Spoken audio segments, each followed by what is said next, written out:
In this lecture, we will try to understand the natural response of an RL circuit. An inductor is said to have a natural response when the stored energy present inside it is abruptly released. In such a case, the resulting response is fully dictated by the inductor as there is no external independent source involved in circuit under test. The natural response of an RL circuit can be best described by the circuitron. We will assume that the independent current source generates a constant current I0 and the switch has been in the closed position for a long time. This means that all the voltages and currents have reached their final constant values. Therefore, the inductor appears as short circuit as there is no change of current in it. As the inductor is short circuit, all the current from current source I0 flows through the inductor. This provides us an initial condition of inductor current at time t is equal to 0, which is I0 current.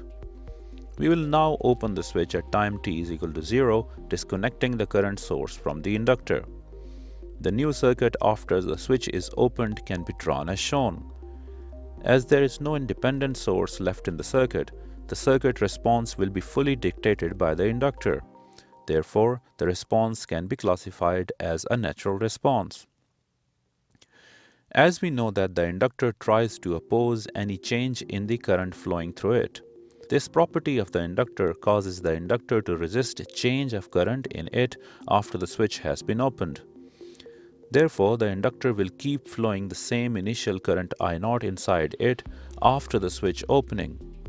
The inductor does this by generating a voltage across its terminals as shown due to the collapsing magnetic field of the inductor.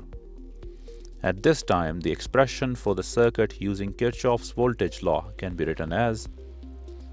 After rearranging, the equation can be written as. What we would like to find is the inductor current as a function of time after the switch has been opened at time t is equal to 0. This can be done by taking integral on both sides, where current I t0 is the initial inductor current at time t0. Solving for the integral, we will get. Based on the definition of natural logarithm, the log term can be converted into exponential as shown.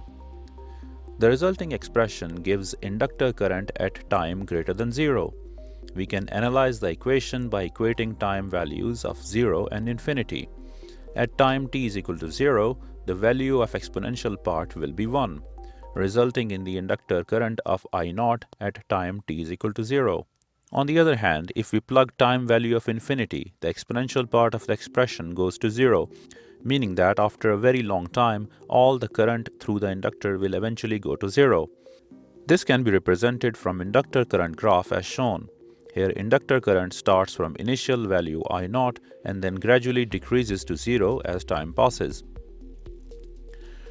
From the inductor current, we can also easily find the voltage developed across the resistive load. It can be given as. The voltage across the resistor R will also follow the same pattern of current.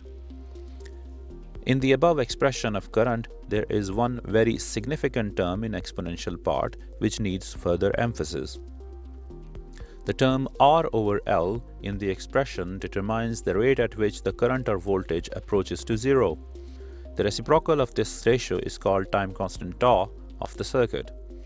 The time constant is an important parameter for the first order circuits. It is generally convenient to think the elapsed time in terms of multiples of time constant. For example, after one time constant, the current will reduce to a value of I0 times e raised to the power minus 1, or in other words, 0.37 of its initial value. We can write the percentage of I0 left after different time constants as shown and can see that after 5 time constants, the value of the current will reduce to less than 1% of initial value. Therefore, for most practical purposes, we say that the circuit currents will reach their steady-state conditions after 5 time constants. A practical example of natural response of an RL circuit can be seen when a motor is suddenly disconnected from the power supply. Once this happens, the inductor coil present inside the motor will prevent any abrupt change in the current and will reduce the current slowly with an exponential dropping curve as shown. The voltage developed across the inductor coil in this case will be dependent on the time constant L over R of the motor. Assuming that the motor coil has a constant inductance L, the voltage across the coil will be dependent on the coil load resistance.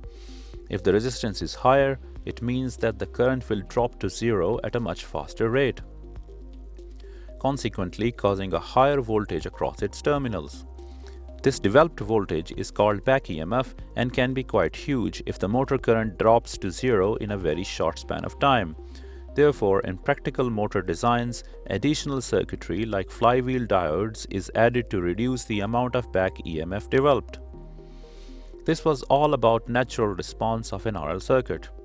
In the next video, we will take this topic further by discussing the natural response of an RC circuit.